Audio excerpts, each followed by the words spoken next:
Coucou tout le monde, bienvenue sur la chaîne Reprends ton pouvoir, la chaîne qui t'aide à écouter ta petite voix intérieure pour reprendre ta place et avancer avec sérénité dans la vie.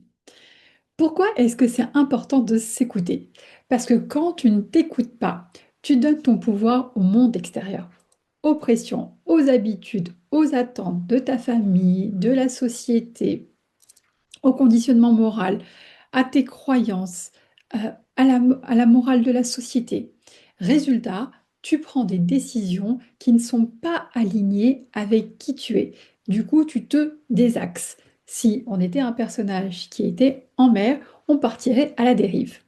Mais quand tu t'écoutes, tu actives ton vrai allié, la vie. Et la vie, elle te parle à travers les symboles, la nature, les animaux, les nombres, les planètes. Ce sont des clés et des indices sur ton chemin, comme dans Fort Boyard. Ah, dans Fort Boyard, si tu veux déclencher les pièces qui tombent, tu dois aller chercher des clés pour avoir les indices, trouver le mot magique qui te permet d'accéder. C'est très symbolique, mais finalement, notre vie, elle ressemble à ça. À chaque fois que j'ai envie de réaliser un objectif qui est un peu challengeant, va falloir que je pars en quête, comme si je partais à l'aventure pour aller chercher les clés, les indices pour me permettre de décoder ma résistance, mon challenge et atteindre mon objectif. Ainsi, la vie est un cycle. Sur cette chaîne, j'ai envie de parler des énergies du jour, de mieux comprendre comment la vie peut nous accompagner au quotidien. Le but, c'est que tu ne deviennes pas numérologue, analyste design humain, astrologue. Chaque personne qui étudie ça a besoin de beaucoup d'années, beaucoup de mois, beaucoup de temps en fait pour pouvoir intégrer. Si tu es dans une vie où tu es très occupé, tu as des enfants, tu as un travail, tu n'as pas forcément le temps. Par contre, tu es OK pour recevoir l'information qui est directement traduite pour pouvoir l'utiliser dans ton quotidien. Et donc aujourd'hui, nous sommes le 8 septembre 2025. Le 8 septembre 2025. En numérologie, 2025, 2 plus 2 plus 5 égale 9. C'est une vibration particulière, puisque en numérologie, la temporalité est calculée que de 1 à 9. Il n'y a pas le 11, ni le 22, ni le 33. Et donc, le 9, c'est une année de fin de cycle. Ça veut dire que c'est une année qui nous pousse à faire le grand ménage, clôturer ce qui a terminé, faire un bilan des 9 années passées, laisser partir ce qui n'a plus besoin d'être, ce qui nous empêche de revenir dans notre axe, qui va maintenir notre dérive, tirer les leçons du passé pour pas que ce passé porte un poids dans notre présent et empêche d'avoir un futur radieux.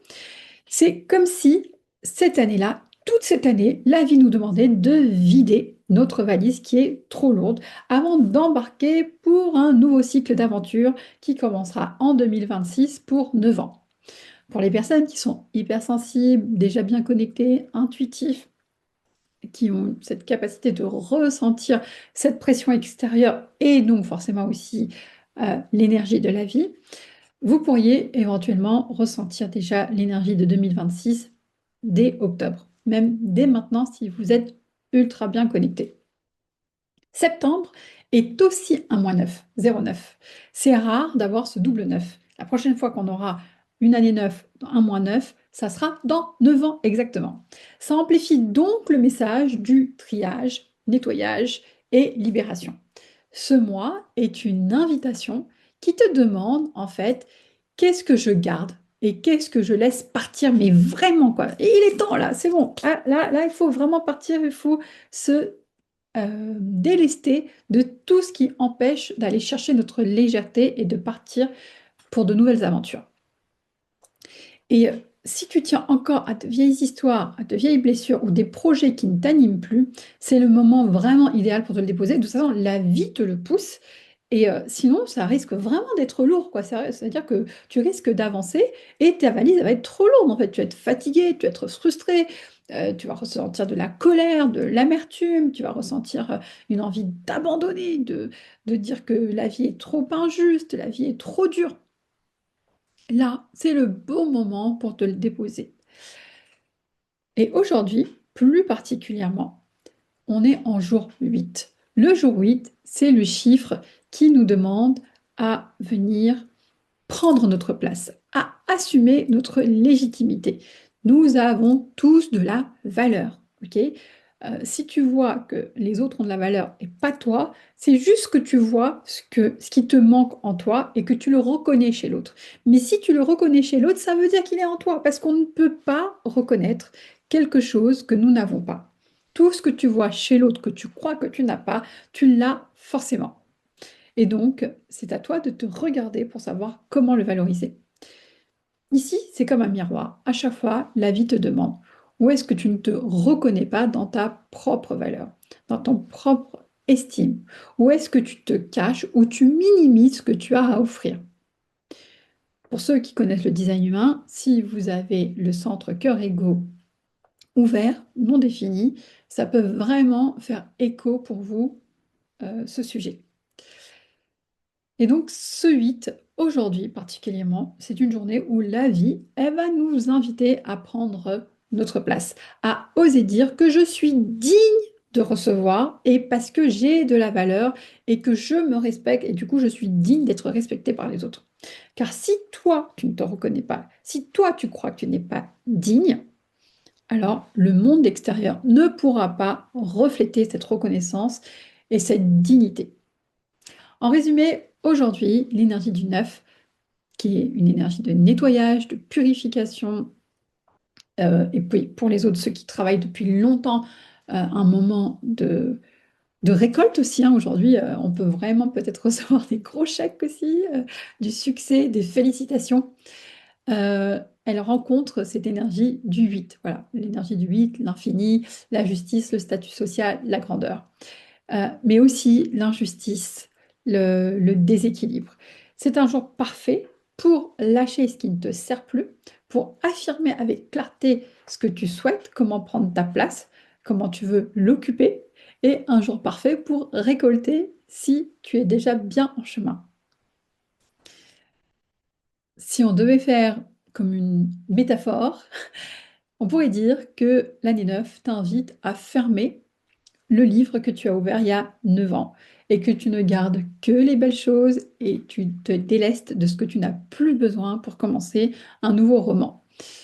Ce mois-ci, vraiment, on te demande, regarde bien les derniers petits détails qui traînent que tu as besoin de vider, hein. C'est comme si tu vidais ton frigo, tes placards avant de refaire le plein. Et en jour 8, ben, ose te montrer, ose rayonner, ose briller, parce qu'il y a forcément un public quelque part qui t'attend et qui souhaite te rencontrer. Mais tant que tu ne prends pas le micro de la vie, on ne te retrouvera pas. La question du jour que je te pose, qu'est-ce qui t'empêche aujourd'hui de te reconnaître dans ta propre valeur et prendre ta place? Hier, c'était la pleine lune en Poisson.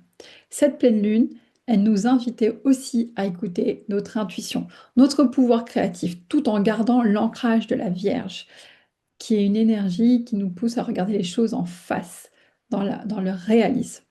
Alors, peut-être la question introspective du jour serait: quelle vérité refuses-tu encore de voir?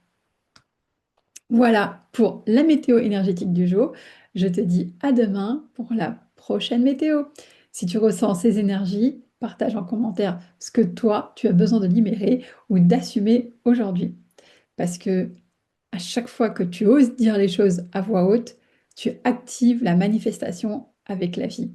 Et attention, pense à toujours écrire les phrases en positif. L'univers n'entend pas les ne pas. Si tu as aimé, n'hésite pas à liker cette vidéo et abonne-toi sur la chaîne pour avoir la suite de la météo énergétique. Gros bisous!